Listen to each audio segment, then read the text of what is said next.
باللہ من الشیطان الرجیم بسم اللہ الرحمن الرحیم الظہور الموضوعی فی عصر النص لا شک فی ان ظواہر اللغت والکلام تتطور وتتغیر علی مر الزمن بفعل مؤثرات مختلفۃ لغویۃ وفکریۃ واجتماعیۃ الی آخرہ۔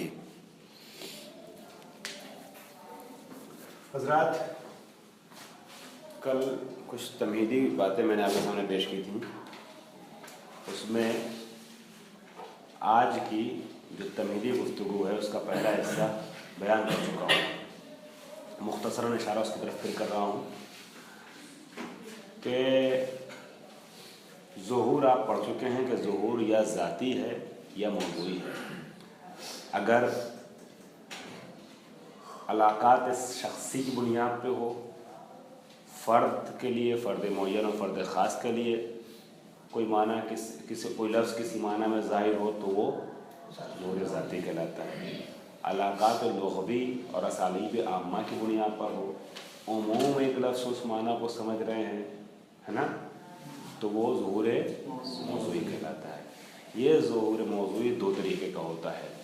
کبھی ایسا ہوتا ہے کہ ایک بات بولی گئی ہے 400 سال پہلے، 500 سال پہلے، 1000 سال پہلے، تو اس وقت ایک معنی لوگ سمجھ رہے تھے اس لفظ سے، اس جملے سے، اور آج 1000 سال کے بعد اس لفظ سے وہ معنی دوسرا معنی سمجھا جا رہا ہے، ٹھیک ہے؟ تو 1000 سال پہلے وہ لفظ کسی اور معنی میں ظاہر تھا، 1000 سال بعد کسی اور معنی میں ظاہر ہے۔ تو ظہور موضوعی وہ بھی تھا، ظہور موضوعی یہ بھی ہے۔ وہ جو معصوم کے زمانے میں 1200 سال پہلے، 1400 سال پہلے وہ ظہور موضوعی عصر متکلم یا عصر تکلم کہلاتا ہے۔ جو آج ہے وہ ظہور موضوعی عصر سماع کہلاتا ہے، ٹھیک ہے؟ آج بحث جو ہے وہ یہی ہے کہ کون سا ظہور موضوعی حجت ہے۔ ظہور موضوعی جو عصر سماع میں ہے وہ حجت ہے، یا ظہور موضوعی جو عصر تکلم میں تھا وہ حجت ہے۔ لب و لباب بحث کا یہ ہوگا کہ ظہور موضوعی عصر سماع حجت نہیں ہو سکتا اگر تضاد دونوں میں ہے، دونوں میں مطابقت پائی جاتی ہے تب تو کوئی مشکل نہیں ہے، لیکن ظہور موضوعی عصر تکلم کچھ اور تھا، ظہور موضوعی عصر سماع کچھ اور ہے، تو ظہور موضوعی عصر سماع حجت نہیں ہوگا۔ کون سا ظہور حجت ہوگا؟ عصر متکلم والا۔ اس لیے اگر عصر سماع والے کو آپ بنا لیں گے حجت تو اس کا مطلب یہ ہوا کہ 1200 سال پہلے جو متکلم بولا تھا اس نے مہمل لفظ استعمال کیا تھا، اس وقت جو معنی سمجھا جا رہا تھا اس لفظ سے اس نے استعمال نہیں کیا، ٹھیک ہے؟ یہ صحیح نہیں ہے، ایک بات۔ دوسری بات ہوتی ہے ایک لفظ سے آپ ایک معنی سمجھ رہے ہیں آج، ٹھیک ہے؟ ہاں، ایک لفظ سے ایک معنی آپ سمجھ رہے ہیں، آپ کو شک یہ ہے کہ 1400 سال پہلے اس لفظ سے یہی معنی سمجھا جاتا تھا کہ نہیں سمجھا جاتا تھا؟ آپ کیا کریں گے؟ آج تو آپ اس لفظ سے وہی معنی سمجھ رہے ہیں، کتابوں میں جو لفظ آپ کو ملا، روایات میں جو لفظ ملا، معصومین کی حدیث میں، اس سے وہی معنی سمجھ رہے ہیں آپ، اور یقین بھی ہے جس معنی میں لفظ ظاہر ہے نا وہ آپ سمجھ رہے ہیں، اور آپ کو یقین بھی ہے کہ یہ لفظ اسی معنی میں ظاہر ہے، اس کا یہی معنی ہے، لیکن شک آپ کو اس میں ہے کہ 1500 سال پہلے بھی یہ لفظ اسی معنی میں ظاہر تھا کہ نہیں تھا؟ بات سب کے لیے آسان ہے نہیں ہے، بس ہو رہی ہے۔ شک یہ ہے کہ 1500 سال پہلے، 1400 سال پہلے بھی جو معنی ہم سمجھ رہے ہیں وہی سمجھا جاتا تھا، نہیں سمجھا جاتا تھا؟ یہاں پر ایک شک ہے اور ایک یقین ہے۔ آپ استصحاب جو اصطلاحی طور پہ علم اصول پڑھتے ہیں اس کے ارکان کو جان چکے ہیں، ہے نا؟ اصطلاحی میں جو باتیں کہی جاتی ہیں اس میں کیا کہا جاتا ہے؟ شک، یقین در حالت سابقہ اور شک در حالت لاحقہ۔ تو استصحاب جاری کرتے ہیں۔ آپ کو پتا تھا کہ آپ جو کمرے میں پانی رکھ کے گئے تھے وہ پاک تھا، واپس آنے کے بعد آپ نے یہاں سے کتا نکل کے جاتے ہوئے دیکھا، شک ہو گیا، کافر کو جاتے ہوئے دیکھا آپ کو، شک ہو گیا کہ اس نے جھوٹا کیا کہ نہیں کیا ہے، اس کی طہارت میں شک ہو گیا، مگر پہلے والی حالت کیا ہے؟ طہارت والی یقین ہے۔ استصحاب جاری کریں گے تو کیا کہیں گے؟ پاک ہے نا؟ تو حالت سابقہ بھی یقین ہوتا ہے، حالت